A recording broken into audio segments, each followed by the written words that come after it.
I landed at JFK late Friday night after a week of hell in Frankfurt. Barely slept, meetings nonstop, and I still closed the contract my firm's been chasing since 2023. Should have felt like a win, right? But I wasn't thinking about champagne or sleep. I was thinking about my car. My name's Connor, I'm 32.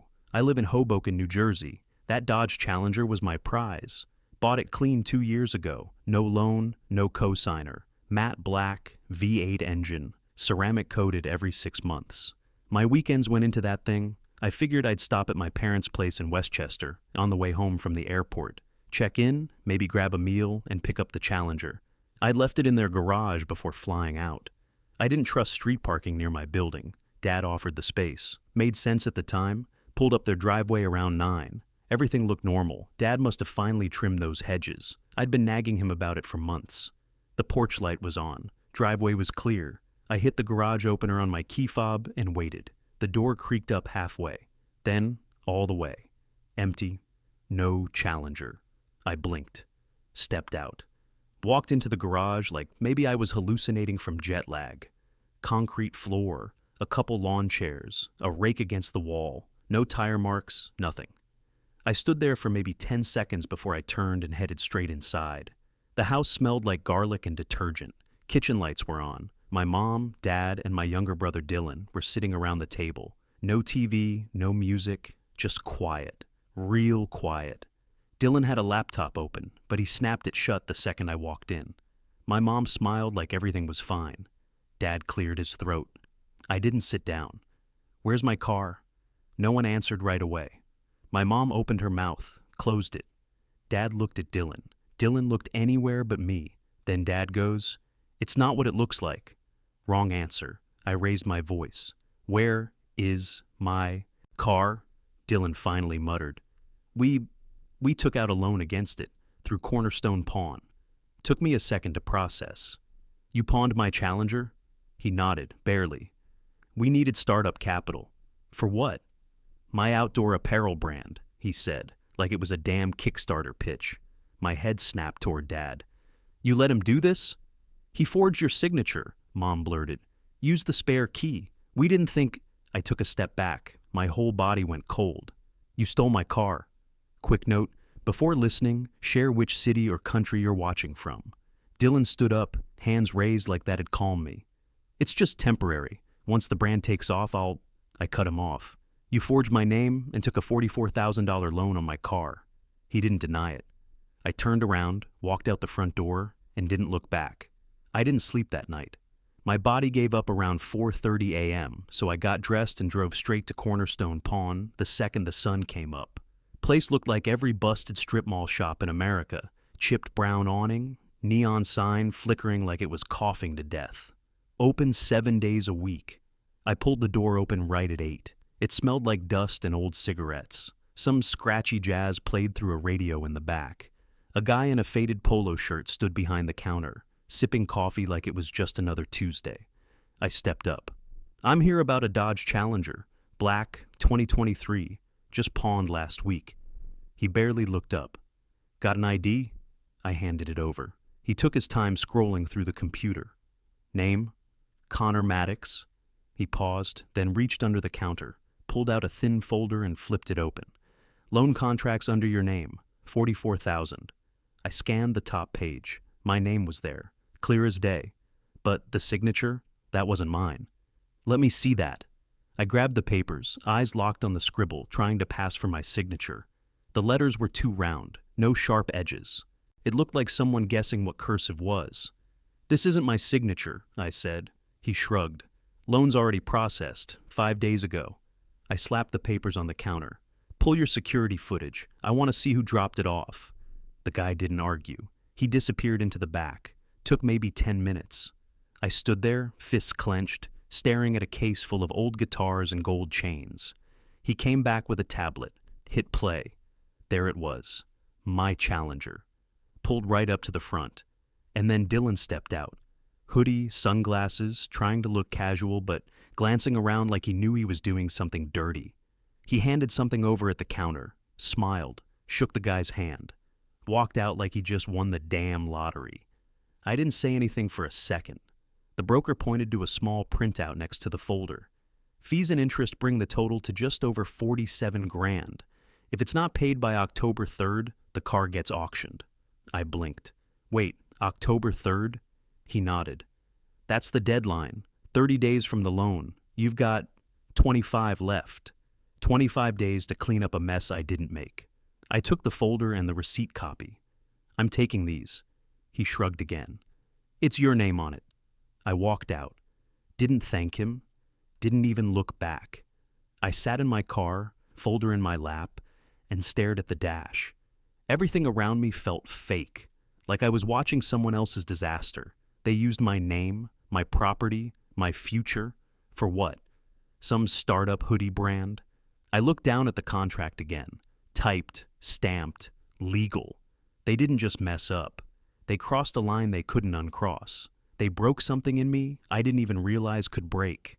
And I wasn't sure if I was angrier at Dylan or at myself for not seeing this coming. I drove straight back to Hoboken, parked on the street this time, and sat in my car until the engine clicked itself cold. The folder from Cornerstone sat in the passenger seat.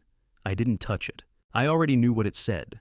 Inside my apartment, I kicked off my shoes and dropped the keys on the table harder than I needed to. The place was dead quiet. I stood in the middle of the living room like I didn't know what to do next. Then I went to the hall closet and grabbed something I hadn't looked at in years. A thick photo album Mom gave me after college.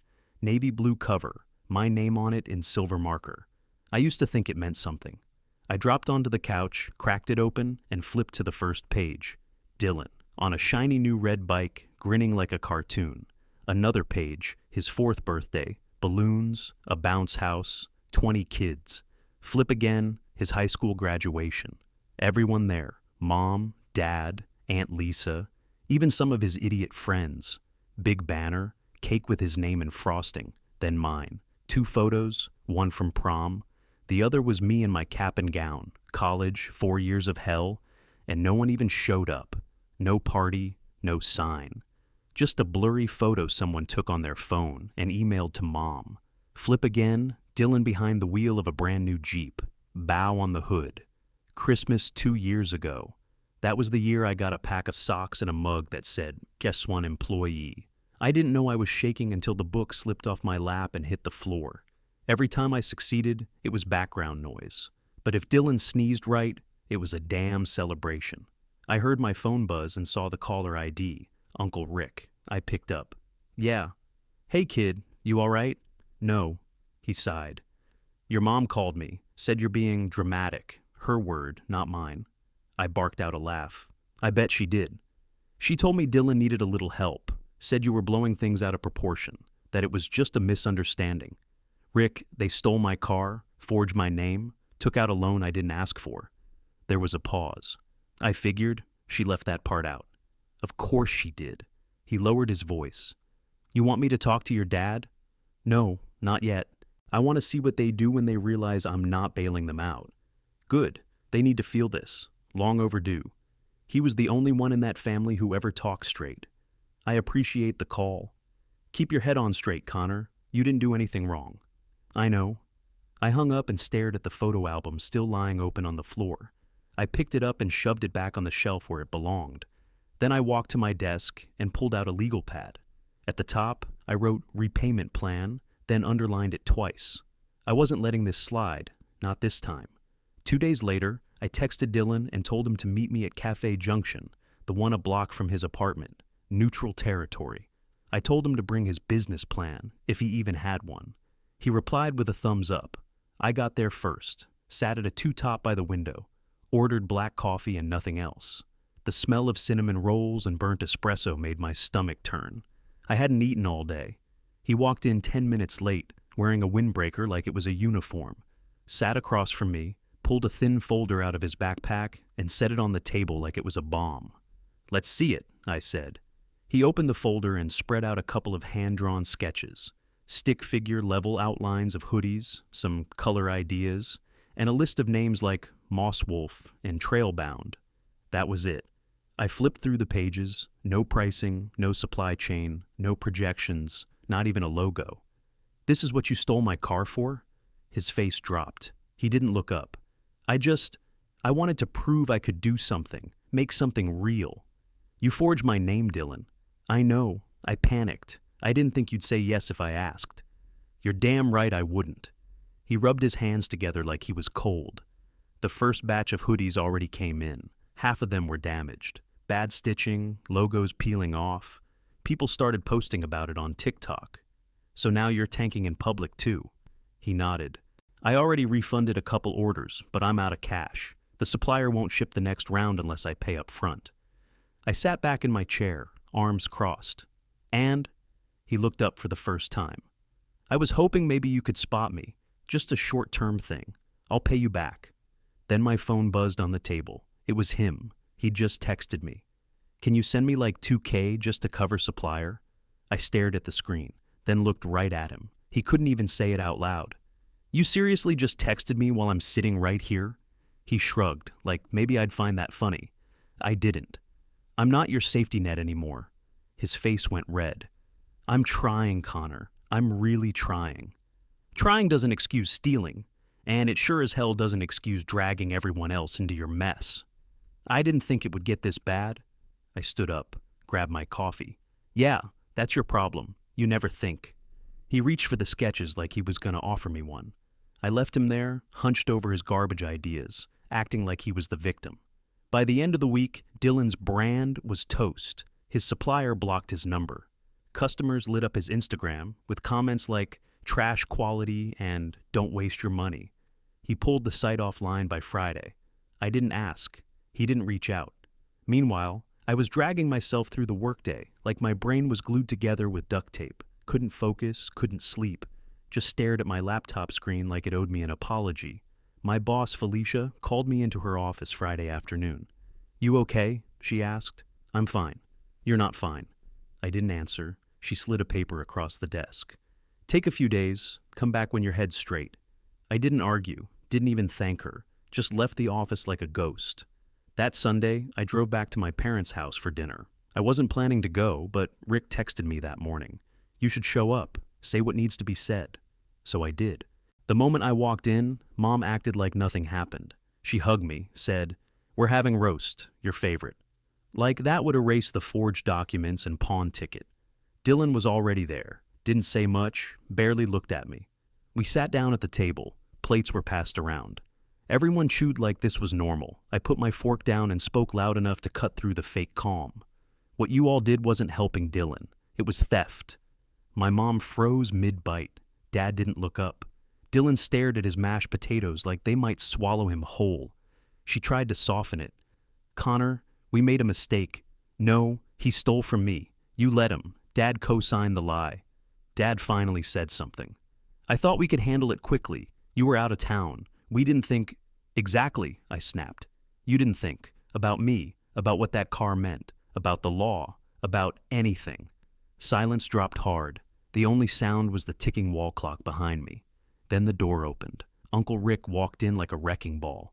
Hope there's a seat for me, he said, pulling out the chair next to Dylan. He looked around the table, then at my dad. You threw your son under the bus, Tom. Dad's face tightened. It's not that simple. No, it's exactly that simple. You chose the kid who never worked a full-time job over the one who's been busting his ass for a decade. He needed support, and Connor needed protection, but you handed Dylan the keys and let him screw his brother over like it was no big deal. Mom started tearing up. We were trying to keep the family together. Then maybe don't treat one son like an ATM and the other like a startup. Rick turned to me. How much is the clock down to? Just under $15,000 to pause the auction. 27 left total. He nodded once. I've got $5,000 ready. Let me know where to send it. My dad finally looked at me, and for the first time, he looked unsure. Like the weight of it was just now hitting.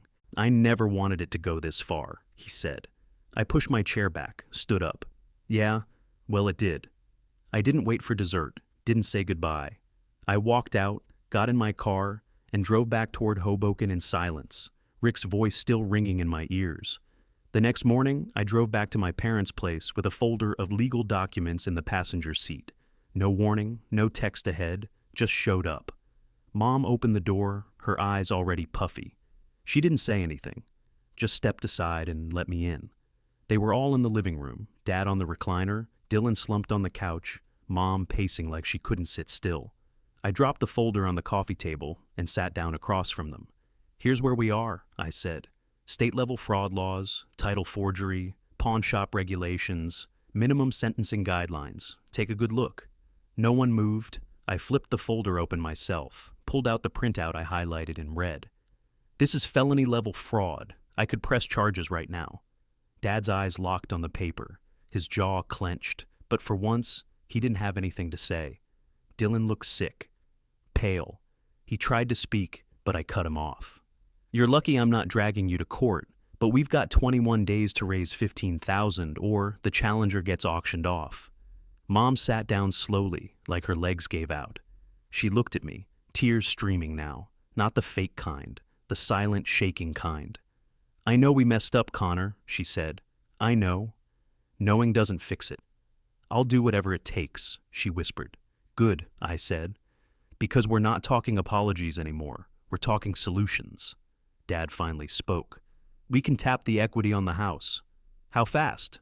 "Depends on the bank. Might take time." "Then it's not enough." Dylan cleared his throat. "I'll sell my car, the Bronco. Should get close to 6. "List it today?" I said. He nodded. I pulled out my phone and tapped a number. Uncle Rick picked up on the second ring. "They're in," I said. "We're pulling money from the house. Dylan's selling his Bronco. I'll throw in what I can." "How short are you?" "Still about 4,000, maybe 5. "I'll cover that," Rick said, "because you shouldn't be paying for this crap." "You sure?" "I was sure the second your dad handed your car to Captain Hoodie. I'll bring the check tonight." I hung up, then looked around the room. "We're not done, not even close, but this stops the bleeding." Mom wiped her eyes. "Thank you." "No," I said. "Don't thank me. Start fixing this." Dad gave a slow nod. "I'll get the loan paperwork started first thing in the morning." "Make sure you do." I stood, picked up the folder, and headed for the door. Dylan called out behind me. "Connor, I really am sorry." I paused just long enough to respond without turning around. "Then show it." I walked out, got in my car, and texted Rick the time for tonight. That night, Rick handed me the check like he was passing off a weapon. 15 grand, first strike, he said. "Clock's paused once it clears," I told him, "but we've still got over 27 to go." The deposit went through 2 days later. Auction got pushed back, but the bank loan dragged. Paperwork delays, appraisals, nonsense. We were bleeding time. Everyone got to work. Dylan started hauling boxes of his overpriced crap to resale shops. Yeezys, Rolex knockoffs, his old PS5. Swallowed his pride and started listing the Bronco. Some collector kid in New Haven paid 6 grand cash for it. I watched Dylan hand over the keys with shaking hands. Dad picked up a night shift at a warehouse in Yonkers, packing and stacking freight. I stopped by once just to see it for myself. He looked like someone pulled the plug on his pride and let it leak out slowly. Still, he kept showing up. 4 nights a week, no complaints. Mom pulled out the old wooden chest from the attic, the one Grandma Rose left her. Inside was a full set of antique silver. She pawned it all at Dugan's on Main, got just under 3,000. I watched her sign the slip with red eyes but steady hands. I went all in at work, doubled up on projects, took every assignment no one wanted, skipped lunch, stayed late, lived off vending machine coffee and cold pizza from the break room. My bonus hit quicker than I expected, just over 2,000 after taxes, straight into the fund. For a minute, it looked like we were going to make it. Then, 2 days before the final payoff date, I got a call from Cornerstone. Some out-of-state buyer showed up with cash in hand, wanted the Challenger bad, offered full market value plus auction fees. Said if I didn't finish payment in 48 hours, they'd take the deal. I hung up and sat there, staring at the wall, doing the math in my head. We were still 3,000 short. I drained the last of my savings. Still wasn't enough. Pulled out my laptop and applied for a credit line. Got approved instantly, maxed it out before I could talk myself out of it. Still 800 short. I didn't want to call Rick again. I just needed one day to figure something out. But he beat me to it. Showed up at my apartment the next morning, waved a personal check. "You short?" I didn't answer. He shoved the check into my hand. "Don't argue, just use it. You've done enough. Not for you. For your brother maybe, but not for you. You're the one cleaning up their mess." I looked at the amount, Exactly what I needed. I'll pay you back. Damn right you will, he said. But today, you go get your damn car. I folded the check and slid it into the folder with the rest of the payment docs. We were still bruised, still bleeding, but I wasn't going to lose the one thing that hadn't let me down. 30 days after I hit the garage opener and saw nothing, I walked into Cornerstone Pawn with a folder full of signatures, receipts, and one personal check still warm from Rick's hand. The guy behind the counter recognized me right away. Didn't smile, didn't make small talk, just nodded, pulled out the final release forms, and laid them flat on the glass. I signed, pressed hard. Every stroke felt like closing a door. He handed me the keys and the title, back in my name, no lien, no strings. I stepped out into the lot, and there it was, my Challenger, clean, gleaming. They even detailed it, tires shining, not a single fingerprint on the door handle. It looked untouched, but I knew what it had been through, what I had been through. I sat down behind the wheel and shut the door. Engine fired up like it had been waiting for me. I gripped the wheel so tight my knuckles cracked. That car wasn't just metal. It was the only thing in my life I built without help, without shortcuts, without excuses. It was mine, still mine. That Sunday they invited me to dinner again. I said yes, figured it was time, same table, same chairs. But the air was different, no fake smiles, no pretending. Dad stood up before anyone ate and pulled a folded piece of paper from his back pocket. He unfolded it with hands that weren't steady. I failed you, he said. I was supposed to protect what mattered to you. Instead, I let it all happen under my roof. He sat back down, didn't look up. Dylan cleared his throat, then slid a small notebook across the table toward me. It's my repayment plan, he said. $300 a month, more when I can. It's not fast, but it's steady. I flipped through it. He'd written out the months, marked the due dates, included interest. I didn't say, I forgive you. That wasn't earned yet. I closed the notebook and looked at both of them. This doesn't fix it, but it's a start. Nobody argued. 2 days later, we met at Rick's office. He used to run a small contracting business and still had connections. He drafted the agreement, legal, signed by all three of us. Monthly repayments, no delays, no excuses, no more family favors, just facts.